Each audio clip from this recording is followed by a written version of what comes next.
So, here's a puzzle for you. You take one of the most important, sacred texts on the planet, the Qur'an, a single, unchanged source.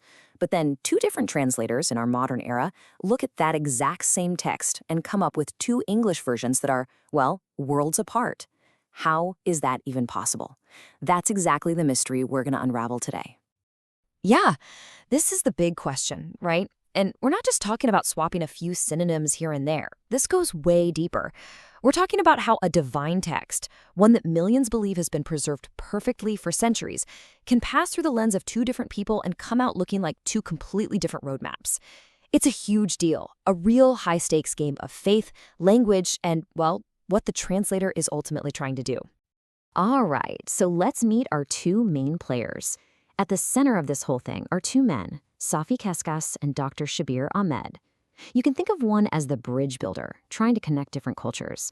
And the other, he's the reformer, aiming for nothing less than a total overhaul, a mission to get back to the original text.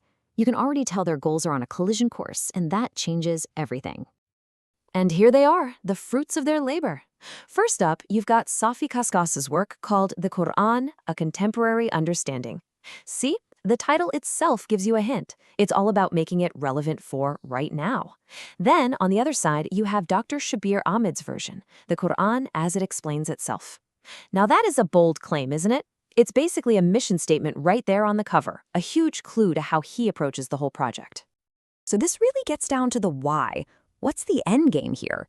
This is where their paths just split and go in completely opposite directions. Is your goal reconciliation? Trying to make the text work with the modern world and connect with other faiths? Or is it reconstruction, trying to tear everything down to what you believe is the pure, original message, free from centuries of interpretation? And here it is, laid out plain and simple. Kaskas, his mission is all about building bridges. He's looking outward, trying to create understanding, especially with non-Muslims. But Ahmed, he's looking inward. His goal is to take a chisel and chip away at centuries of what he sees as human tradition to get back to a pristine, untouched message. This quote says it all for Kaskas. You have to remember the context here. He's working in a post-9/11 America. He's actually collaborating with evangelical Christians on this project. So for him, his translation isn't just, a book of scripture. It's explicitly designed to be a tool of reconciliation. He wants to highlight the common ground and tear down the walls that he felt other translations were putting up. And then you have Dr. Ahmed, who is, the complete polar opposite. He makes this incredible argument that all those external sources, the centuries of scholarly commentaries and traditions, they haven't just helped explain the Quran. He says they've robbed mankind of its real meaning. So for him, the big problem isn't that Muslims and Christians don't understand each other. No, he thinks the problem is a deep internal corruption within Islamic tradition itself. Okay, so two totally different goals. It stands to reason they'd use totally different tools to get there, right? So let's get into the nitty-gritty. The how. What were their actual methods? How did these big philosophical ideas actually influence the words they chose one by one? So to really get what Dr. Ahmed is doing, you need to know this one key concept he lives by, tasrif. Basically, it's the belief that the Quran explains itself. It's a self-contained universe. If a verse puzzles you, you don't go looking in some old commentary book. Nope. The answer, he says, is hidden somewhere else within the Quran itself. It's like the book is its own dictionary and its own instruction manual. This idea, it's the bedrock of his entire work. When you put them side by side like this, it just becomes crystal clear. Look at their sources. Kaskas starts with the Arabic, of course, but he's also pulling from classic commentaries, even modern science. Now Ahmed, he throws all those external commentaries out. He's relying only on the Quran. And their interpretive lens, totally different worlds. Kaskas is all about reconciliation, about building those bridges. Ahmed is a pure rationalist and reformer. He's here to tear down what he calls dogma. Okay, enough with the theory and the philosophy. What does this stuff actually look like when you open the book? How do all these big ideas actually change the way the words appear on the page? Well, let me tell you. The difference is, you see it instantly.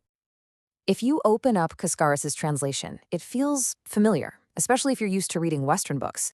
He arranges the verses into paragraphs based on the topic. It's all about flow and readability. His stated goal was to make it easy for, and I quote, an average American with a high school education to pick it up and just get it. No dictionary required. And then you flip open Ahmed's version. Whoa, it is dense. Every other line seems to have these bracketed notes or parenthetical asides.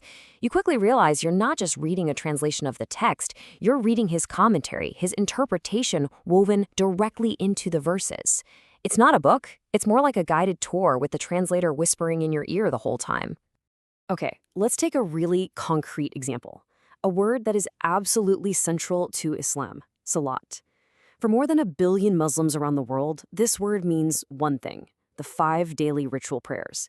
It's a core pillar of the faith, a physical act of worship. It's foundational. But then you get to Dr. Ahmed. Using his tasrif method, he looks at the word salat and comes to a completely different conclusion.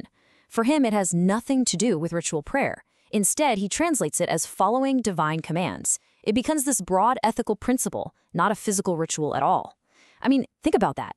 This single change completely upends one of the most fundamental practices in Islam. It's not just a different translation, it's a radical reconstruction of the faith.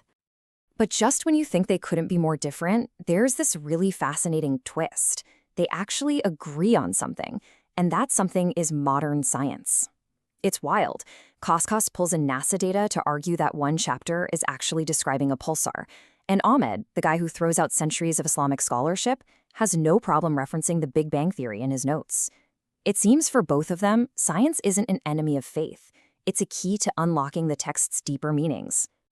So, where does this all leave us?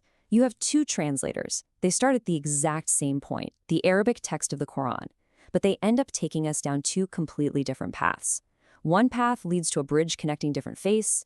The other, well, it leads to a revolution inside a faith. It's a stark choice. In the end, what you're looking at are 2 fundamentally different things. Kaskas has created an interfaith bridge. It's a tool for outreach, for dialogue, for understanding. Ahmed, on the other hand, performed a radical reconstruction. His work is a blueprint for restoring what he's convinced is the Quran's true, original, rationalist core. These aren't just 2 translations of the same book. They are 2 entirely different projects with 2 entirely different goals. And that really brings us to the big takeaway question, not just about the Quran, but about any translated text, especially a sacred one. When you pick up that book, what are you actually reading? Are you getting a pure, direct line to the original source? Or are you really just seeing that source through the powerful, unavoidable filter of the translator's own beliefs, their own mission, and their own mind?